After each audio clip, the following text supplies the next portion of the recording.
Hi, everyone. I'm Melissa Tovas, and I'm with School Services of Montana, and I'm helping to moderate this session today. It is my pleasure to introduce this session and your presenter today. So this session is really about honoring our Billings area youth at Powwow. So Jacie has really collected some amazing resources and information that's going to help bring these experiences to life today. So Jacie Jeffers is your presenter today, and she is Anishinaabe&Metis and a member of the Little Shell Tribe of Montana. Jacie is certified in Broadfield Social Science, and she works to cultivate opportunities in education that provide a foundation that celebrates the strength and resilience of Indigenous cultures and languages. So I will turn it over to you, Jacie. Thank you. Thanks, Melissa. I just want to start by acknowledging the land that I'm on here in Billings, Montana today, of the Absolica people, the Crow tribe of Montana, just outside of Billings. We are in Billings, Montana here today, and this is also the homeland of the Nakota, Lakota, and Dakota people, as well as the Northern Cheyenne and the Ojibwe or Anishinaabe. I would also like to honor all the tribes of Montana, the Gros Ventre people, Ani, the Blackfeet or the Piikani people, the Salish tribes, the Kootenai tribes, and the Pend Oreille tribes of the Flathead Reservation. The larger region of Montana, we have the Shoshone, Arapaho, and over in North Dakota, we have tribes that all hunted and traded in this region, and they are the people that have come before us for this land. So I just wanted to honor them before we start today. I am the IEFA coach here in Billings Public Schools. I work with teachers in 6th through 12th grade. And this class is normally a 3-hour class that I teach along with the powwow. One of the best ways in my experience to really understand and experience culture and American Indian culture is the powwow, which it's amazing. It's such a good time. I wish I could take you guys out there right now. I am at the powwow right now at West High. And I did some pre-recorded videos for you, and then we're going to have some dancers that come in at the end. And so normally this would be a 3-hour session. And so we're going to jam it all in about 45 minutes, and hopefully you guys can experience a little bit of what it's like to be at a powwow. We do have this live streaming right now, and it's through Jacie Jeffers. That's my sister, and it should be on our IPAC Indian Advisory Facebook page as well, and that one's public. And so you can go there and see. I'm going to direct you towards some other resources too that you can see other live powwows, but this one is streaming live in various places. I'm going to give you some other things from this powwow as well. Let me see. There we go. So just a couple things. So the brochure, and you should have a link to all of this, and there's going to be a resource page, and it'll have information for you. If somebody wants to actually paste the slideshow into the chat, that would be great so that people can follow along with the slideshow. And then I don't mind if you want to go on a little deep dive and explore in any of the resources. It's, we're kind of in an exploratory world right now, and that's kind of how powwow is. So just, keep in mind that if we're not going to require anything of you today, so please let it take you where it takes you. And that's kind of the beauty of the experience. And so this is the brochure that we give to folks, the teachers. So I usually make a brochure for teachers. It can be really intimidating to go to a powwow. And so my goal today is to encourage you, if you're a teacher, to bring powwow into the classroom as an entry point. I'm going to give you some ideas on how to do that, but to also attend a powwow. And hopefully you'll be a little bit more empowered today and have a little bit of, excitement to go to your first powwow.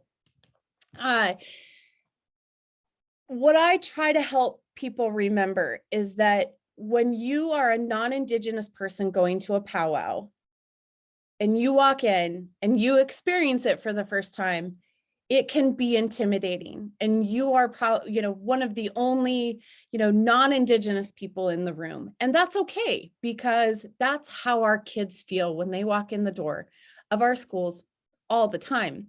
And so it's really good for you as a teacher or a member of your community, or just anybody wanting to be adventurous and learn about culture, to attend a powwow and experience the beauty of our culture. And so I really like this because it gives you an overall. Our powwow is put on by students, and it's a tribal council that's put together, and you're going to meet one of those members here today. And so I have all that information for you, and this is what I usually put together for the teachers when I teach the class. So I wanted to still put it together for you guys so you had a good idea. These 3 URL codes, you should be able to pull your phone up and use them right away. This one is to powwow etiquette. I really like this one because it gives you a sense of security for yourself, so you aren't breaking any protocols or feel like you might do something wrong. It's a really good place to explore the etiquette of the powwow. The second one is the lesson plan by OPI that's provided.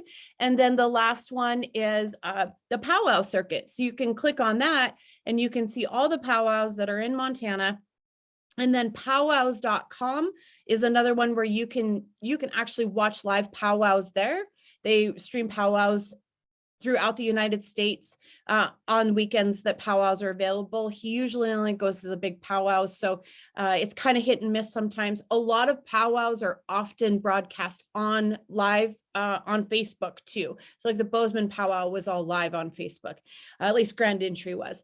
Bozeman MSUB powwow. So most of the universities, in my experience, have annual powwows for their kiddos. We do here at MSUB. We have one here in Billings Public Schools. I'm sure Great Falls has one. I know Missoula has one. And so it's not uncommon for students to put together powwows, and it's really good experience for them as well. And so this has information also on the dancers, and then I included information from the Lakota Museum in South Dakota on the drum as well. Then the other thing, this is the program. So this is all of our students. This is a lot of repetitive information that you're already going to see, but I think it's great to see all these amazing faces. And then this was the letter. I thought this was really cool from the West High staff.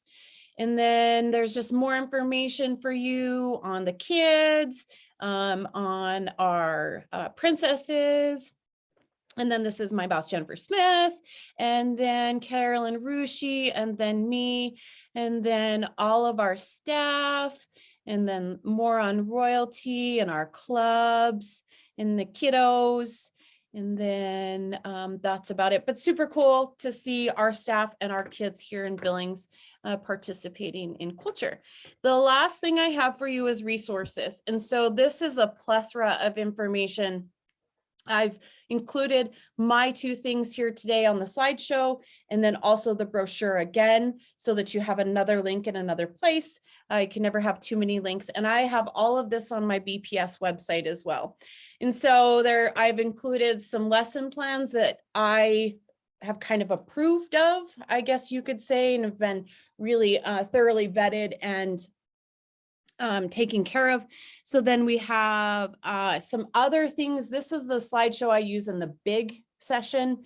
This scavenger hunt is a really fun activity. You go on the scavenger hunt and then you use this YouTube video list to fill out the scavenger hunt, and then just more information for you, and then some other areas for background information. One of my favorite things that we're working on right now is the novel called Ancestor Approved.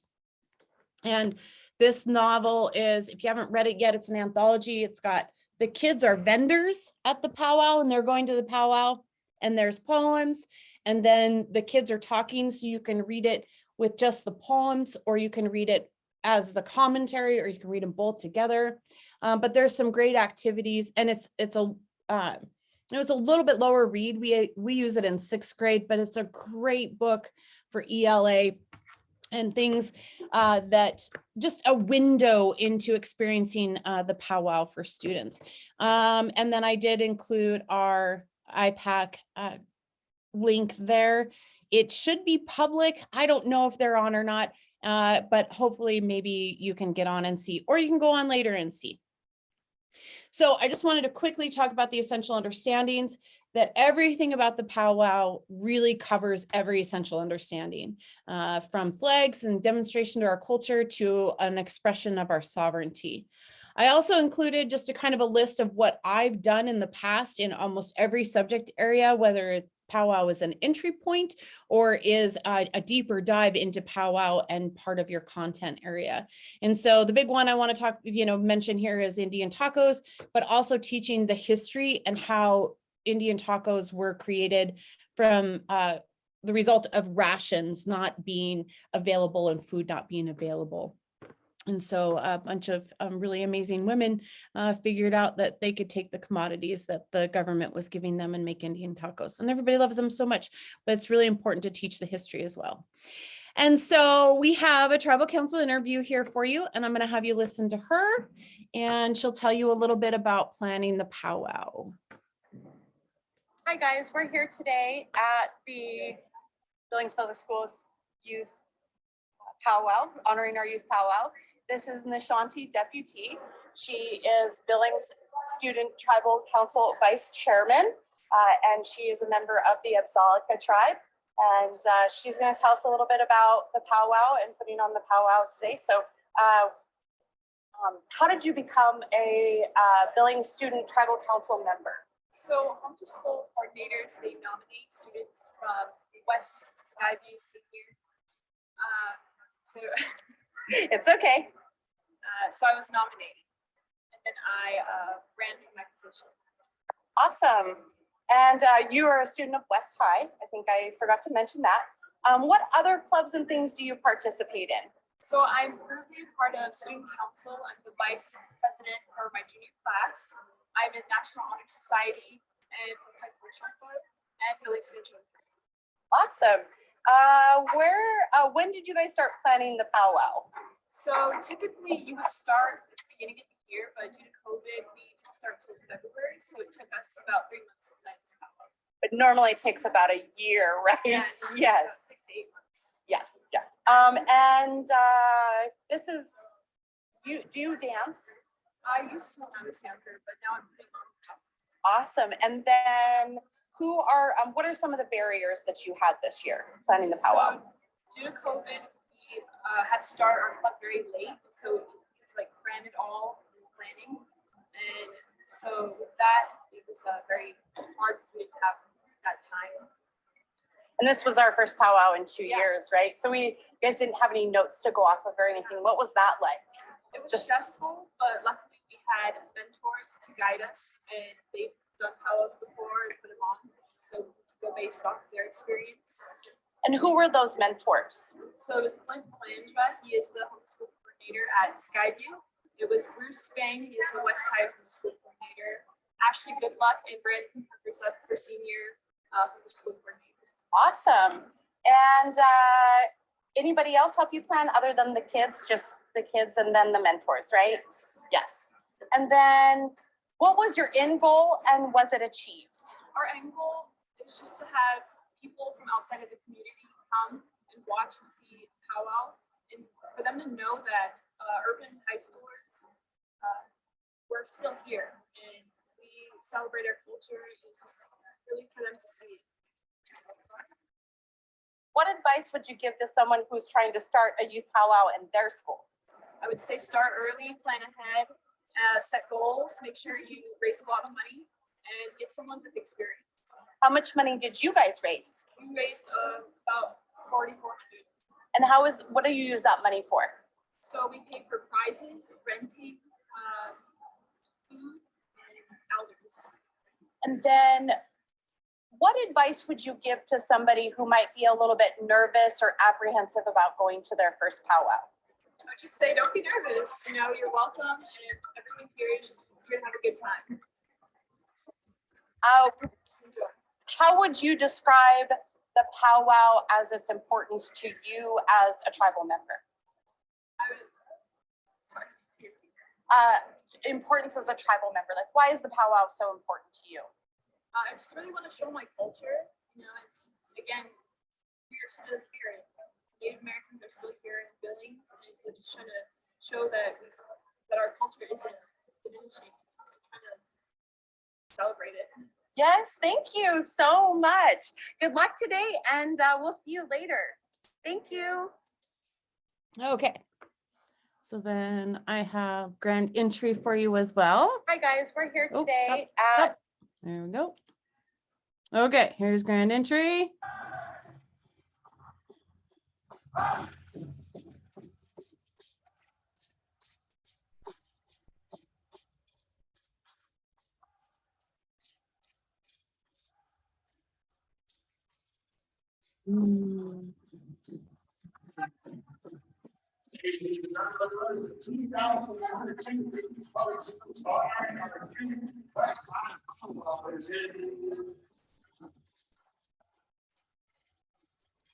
Want me to turn that into?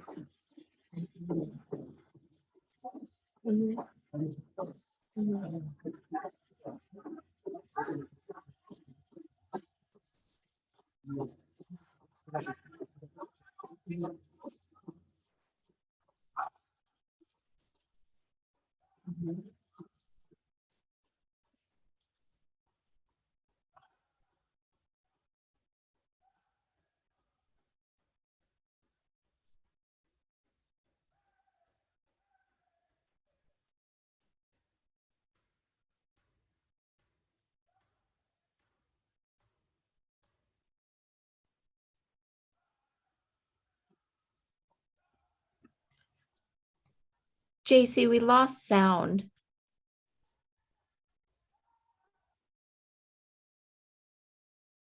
Did you have it at all? Yeah, it started out with the grand entry. When it first started, there was sound, but then it went out for me anyway.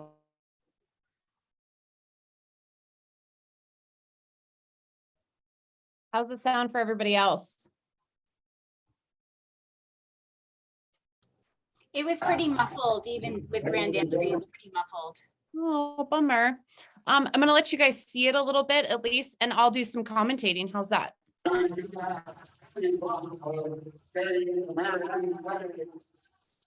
So the drum, if you heard a little bit of the drum, that is the host drum is what they call that. And that's the one that usually goes during grand entry. And then what you're seeing right now, those are traditional dancers. Some of them are elk tooth and some are buckskin. Those are fancy and grass. And there's a traditional there as well. And some of my resources have more information on the dancers. It's really fun to kind of learn and know the difference. And I loved when Jordan was talking about how the powwow is a visible, part of our tradition and resiliency, but also can be very deep, right? If we learn to understand it and what is actually happening and participate in ceremony. And so those are jingle dancers right there. And so everybody comes in. I'll pan back here in a little bit. I have we got some of our staff running around, which is kind of cool. The elders usually have a spot that's very close to the powwow. We also feed the elders. Here's some of the tribal council members over here. That's Jatan, one of our staff. We have another staff member over here, Clint. There's Bruce. Fancy shawl, that's what these girls are. I hope I get back to the Eagle staff as well. These are some former students of ours that have come back and help with the powwow as well. And this is our Indian Parent Advisory Committee over here. They're selling Indian tacos. You usually stand at grand entry. We also have our clubs up here. They use this as a fundraiser. So this is all of our clubs. We do face painting. So then there's all the flags. This is the color guard for today. And then this is the Eagle staff. Those are traditional parts of grand entry. And then they'll come around in a circle. And then this group right here will come to the front. And then they'll line up and stop. And then the dancers all kind of congregate behind them in the middle. And so these are all representative students who are carrying the flag from their reservation, their nation. And you'll see there's Anishinaabe again. Oh, she's not carrying the crow flag though. This guy is. There's a little shell. Sweet. Ooh, there we go. But you can hear it now. It's actually a good idea though.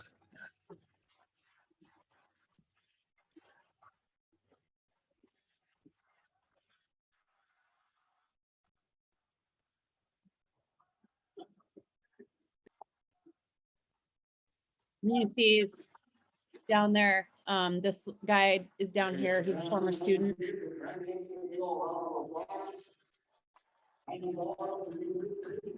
Sweet. Okay. I haven't watched it all yet. So there's grand entry. That's what it looks like. And so hopefully that gives you a little idea what to expect. Now, our grand entry was at 12. Sometimes it just starts when it starts. So you'll see on that brochure that it says times are always approximate. So the last thing, there we go. So we're going to have some dancers here in a second while we're waiting for them to come. I think I've covered most of what I hear jingles. I hear bells.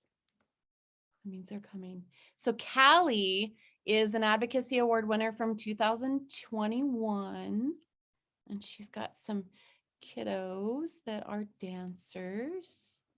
Let's look at this real quick. So this is something pretty important I want to show you. I'm gonna make this a little bigger.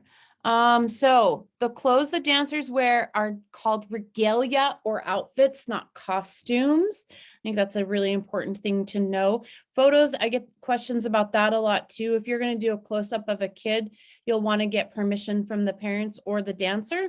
And then, but you can take general pictures of just the general overview of the powwow. We don't have an intertribal at this specific powwow today, but if you go to a powwow and you hear that, that's when you can dance. I've taken teachers to Crow Fair before, and it's always quite the experience for them to get out there and dance with the kids, but their students will come up immediately and notice their teachers and start dancing with them. So it's a really great experience for teachers to participate in intertribal. So we actually have a couple different things at our powwow that we do, which is the 8th grade celebration. And then so we're honoring our 8th grade students moving into high school. And then the other big part that we do is the graduation. And so we announce our graduates, elder feed, where is that? Oh, senior celebration. So at 4:30, we'll honor all of our graduating students. Jordan was talking in the last ceremony about eagle feathers, and this is where we do that as well so that the students can wear it on their cap. And she was also talking about the regalia bill. If you we're here for Jordan's session as well, and that's another thing that we do. And we have beading classes for our students, and we come in and we talk about the importance of beadings, and we invite teachers to help and learn to bead, and we bead caps for kids that don't know how to bead and then teach them how to bead. And so just big part of who we are is those rites of passage and moving into the next phases of our lives. And so those are just kind of some powwow protocols and things that I think it's important to know about. Let me go back. I'm going to do the resource list again as well. I should have it. There it is. Okay. So this YouTube video list, if you haven't clicked on this yet, it's pretty cool. So you can go through, and I try to put it in order of the way that it would be presented to you. And then I think it's important to pay attention to the names of the videos as well, because it gives you a good insight to the kinds of things that you need to be searching for that are tribally specific or individually specific for different regions.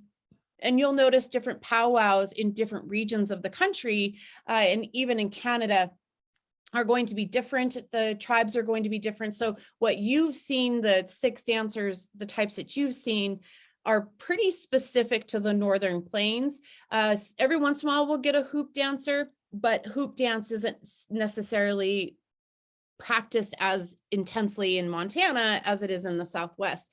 And then the regalia, say like in the Woodlands region, so up in New York, their powwows are a little bit different, but you get the basic gist of what is happening. One of my favorite, of course, is the Métis powwow, this one right here, and it's the jig. And it's very different than what you see and what you just saw in Grand Entry. So if you get a chance to check out the Métis jig, it's pretty cool. So I'm not hearing them, and this is kind of how it goes. So hopefully I'm going to check real quick, and if they're not coming, then we're going to watch the Métis jig.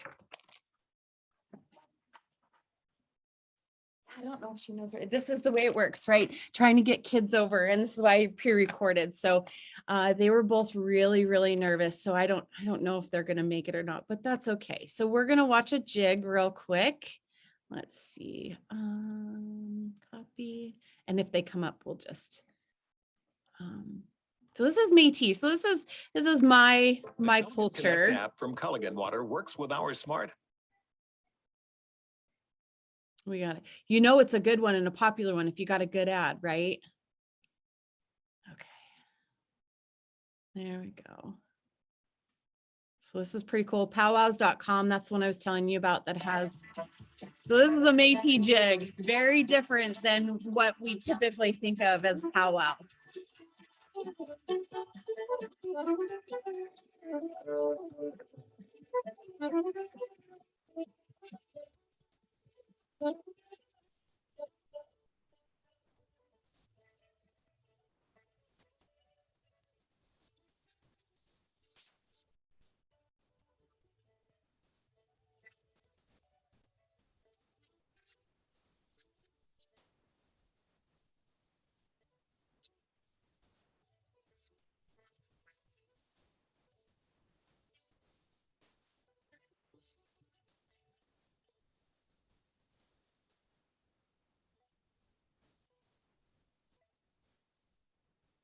Oh, I could watch that forever.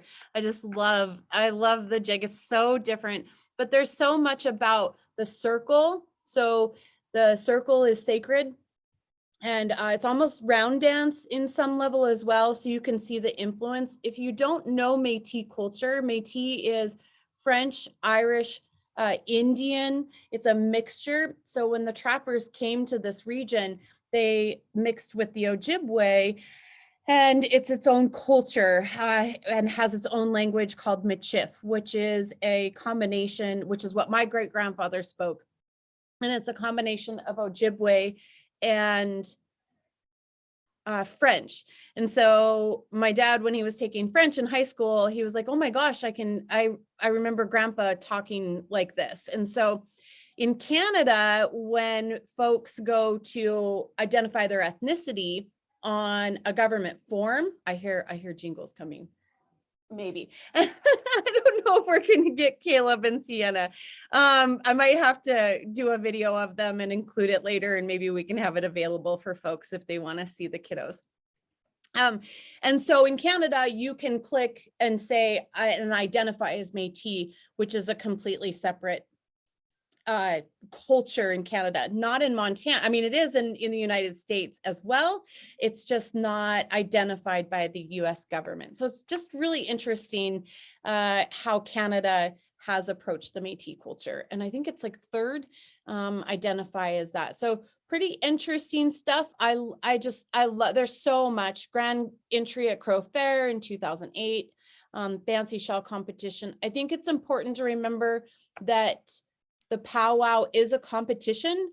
I know people that go on the powwow circuit and make quite a bit of money dancing and winning in contests. And so it can be quite lucrative. One of the most famous fancy dancers that a lot of people know is Superman. He does a lot of work here in Billings for us, and we really appreciate our access to him. His kids have gone to school here. We've worked extensively with their family and the kids, and we actually know him. A lot of us know him. We don't know him as Superman. So it's pretty cool to have access to that. And it's a really important part of the process in learning Indian education is the access to elders. And if you attend my session tomorrow, that's one thing that we talk about as well, is consulting the community and finding experts in areas and going and asking questions. And it's really important to step outside your comfort zone. And one of my favorite things, at the risk of sounding ignorant, or I'm asking because I really don't know, can you help me to better understand this? And approaching it in a way that is, open and honest, and creating a list of folks that are go-to people. I didn't powwow growing up. I didn't know about powwow. I didn't learn powwow. I didn't dance. We went to some powwows. My grandma would take me to some up in Lewistown when I was little, but we just experienced it, and I was young and I don't remember it. But it is a testament to our resiliency, but I didn't know anything about it. And so I had to learn everything from just watching and observing and participating. And now I feel like I know a little bit more than I did before, but there's still so much to learn. And every powwow will have different things. They might have specials where they do a very specific competition between dancers and they award prizes for that. Or they'll have a veteran ceremony and honor a veteran or a warrior. They might honor some community members. But if you look at the agendas on different powwows, you'll see that different things happen. We honor veterans at ours, and we hand out pins to veterans. We actually have our own drum and our own drum group of students who sing. And I guess it's a singing group. It's not a drum group. And they're the Soaring Eagles. And they're here today as well. I don't know. I should have pointed them out to you in grand entry. So what I'd like to do right now is, if you guys are interested, what we can do. I keep hearing jingles, and I'm like, because Caleb is a fancy dancer. And I would imagine I hear his bells, but he's not coming. Okay, so what we're gonna do, kids, you never know, right? So this is how the powwow goes. What I'd like to do is open it up, and if anybody has any questions, and we could answer some of those questions for you. I think he's coming. I think Caleb's coming. Nope. So if anybody has any questions, we can answer those for you. Let's see.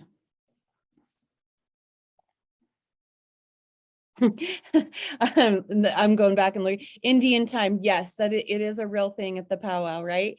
And one of the interesting things about Indian time, it comes from collectivist culture. And one of the things that we learn growing up is that your time is just as important as my time. And so with our students, they grow up sometimes in a world that isn't on a time scale, right? It's one, got to be here at 1 and you got to be here at 1:05. And we're constantly working with our students to help them what we call walk into worlds. And it's difficult sometimes for students to navigate the world of the reservation and then come to the urban school and all these time expectations. But that concept isn't exclusive to American Indian culture. That's something you see all over the world in Middle Eastern culture. And when somebody might wait days for somebody to show up. Could you imagine waiting days for somebody to show up at your house? That would be pretty wild for me. I have a feeling everybody is like looking at powwow videos. And no, it's just the janitor. And thinking about time, in Western society, we got to be here. I even do it myself. I have my, my times. I'm going to be here at 1:25 to 1:35. But then navigating that world where you go home and there's not a lot of restrictions on time, and that if you don't show up or you aren't there yet, that's because your time is important and it's honored and it's part of collectivist culture. And so it's something that was kind of misunderstood with American Indian people, that we didn't care to be on time. I think it took 40 days for all the chiefs to show up at the Treaty of Fort Laramie, the first signing, something like that, because we were all just, we had relatives to stop and visit along the way. And, being there on whatever that date was, March 20th or whatever date it was, that wasn't relative to us. What the journey was more important. So I love thinking about Indian time. And yeah, so we had grand entry at noon. And it didn't start until 12:45. So that is really how it works.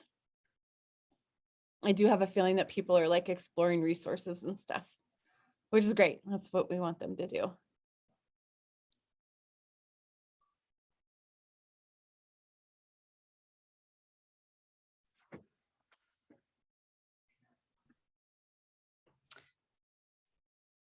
So if you have questions as you're exploring resources, you can put those in the chat.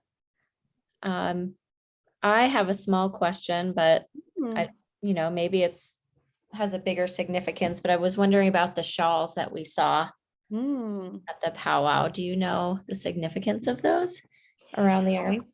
I do not. I do not know as much about fancy shawls as I wish I did. I know that a friend of mine just made one for a student. I think she was in 4th grade.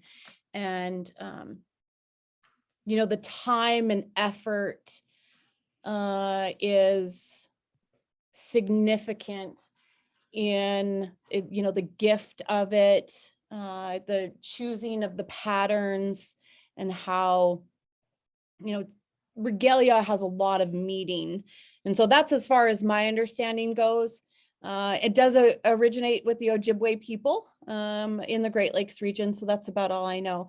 There is a question in there, is Indian time seen as negative or is it cultural? So when I use Indian time, we joke about it all the time, but I know that there's definitely a negative stereotype that surrounds Indian time. And we have conversations a lot with kids that it's really important that they break those stereotypes, and unfortunately they exist. And so we try to hold ourselves to a standard that we're going to be on time and we're going to be early. When you go to the res and when you're with your family, that's great. You guys will do us. That's why the powwow is so important, right? So we can live in our own world a little bit for our students. But I don't see it as negative, but I think a lot of people probably do, unfortunately, that Indian people don't know how to be on time or something like that. But we try to see it in an asset mindset, that we're just going to hold ourselves to a standard and make sure that we try to be on time as much as possible. So powwow in Montana that incorporated the Métis jig. Sorry if you already said that. I know in Lewistown we do. So the Great Falls powwow in Lewistown, or Great Falls powwow, the Little Shell powwow in Lewistown, I've seen the jig performed there. It would have to be, pretty specific, because the folks that do it would need to be invited in. I'll bet Rocky Boy might have a jig as well. And I'm sure that some of the Minnesota tribes will have a jig. I know the big national powwow in Arizona, they have a jig at that one. That was the one you saw. They have a jig there. So probably just Rocky Boy maybe, and then the Little Shell powwow, because we consider ourselves Métis.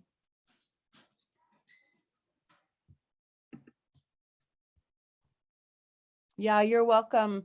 Yes, some of our kids didn't grow up learning beading. I didn't grow up learning beading. I had to learn from the folks here. And so it's been a really great experience to bead caps and gowns. And I loved Jordan's explanation about why American Indian people do decorate. It's not decoration, right, though, because it's regalia, or it's beading, right? She had said not everybody gets a letter, it's earned. Not everybody gets to wear honor cords, that's earned. And think about beading and regalia on our graduation outfit as like regalia, right? And that's an honor and something. Now, I've seen kids bead hats for their friends, And they'll bead them together, but that's something the kids choose to do because they adopt each other all the time. And so they're constantly, it's really big in Crow culture to bring people in. And so we've had students who are non-Indigenous, but it would be very strange for a non-Indigenous student to just show up with it without it being gifted or honored to them as well. But that's a practice that we've had here too. Eagle feathers, probably not, because the tribes are giving those to the kiddos. So joke material from listening to yes, absolutely. There's always great materials with the MC is the master of ceremonies, which is a really cool title. It's I've never seen a female MC. That's always about balance. Sometimes that's a misconception in American Indian culture that women don't have these certain rights, or they don't get to drum, they don't get to be MCs. But that Walter Runs Above explained it to me one time. He said, women are naturally closer to the creator in our culture. And so MC and drum and things like that men do, that women don't do, it's an opportunity for them to get closer to Mother Earth and the creator, where women are already closer because we're the givers of life. And so it's about balance, right? So those things are constantly balancing each other. MCs are great sources of material. So Jacie, just to clarify, it is okay for a non-native person to buy and wear jewelry from vendors at powwows, right? Okay. Absolutely. And that's the best place to buy them, right? Because you know that it's coming from an American Indian person. There's actually a law against somebody being able to say that something is American Indian and them not be American Indian. And so you might see something that says, it looks like Native American jewelry, but it can't claim to be unless it is. And so it's part of Indian Self-Determination Act of 1972. I can't remember the name of the exact law it is, but it's in the Antiquities Act and protecting grave sites and things like that. So if it says American Indian on it, the person is American Indian. Great place at the powwow. And absolutely, if you buy them at the powwow, you can absolutely wear Indian jewelry and buying from our vendors because you're helping their families. So that's great too. Great question. Great. And then Jordan also shared that it's actually illegal for non-native people to carry eagle feathers. So we won't be buying those won't see those for sale at powwows. Nope. Can't even possess them, right? If you had one on the rear view mirror of your car, you could get in trouble for that as well. And Mike was talking about the drum, not usually female. Ojibwe women will hand drum, but traditionally most Plains Indians tribes, because Ojibwe aren't technically Plains Indians anyway, so that would make sense. For the most part of what I know, women don't usually drum. They're usually the second on a sing is what it's called. So they'll sing with the drum, but not in the circle, but not drum itself. So. Oh, see, that's super cool. The University of Montana president wearing moccasins that he was gifted. Yeah, it's a huge honor, right? Especially when you're given something or gifted something. Yeah.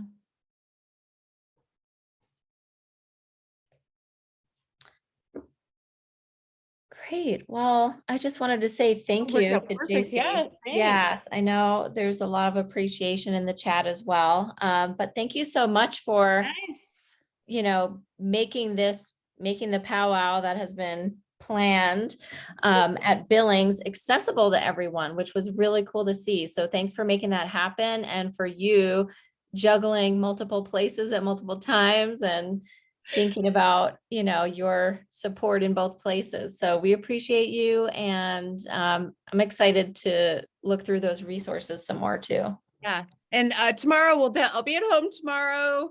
Won't be worried about dancers. So I got a good session for you tomorrow if you can make it tomorrow. And I'm going to try to build off of this one a little bit for, connection with students in culturally responsive practices. So if you can make that one tomorrow, it'd be great too. You guys enjoy the rest of your day. I am going to go powwow for the rest of the day. I will see some of you tomorrow, but thank you for coming, and good luck at your first powwow. So hopefully you can go find one and attend one this summer if you can. So thanks, Jacie. thanks, Have guys. a good day.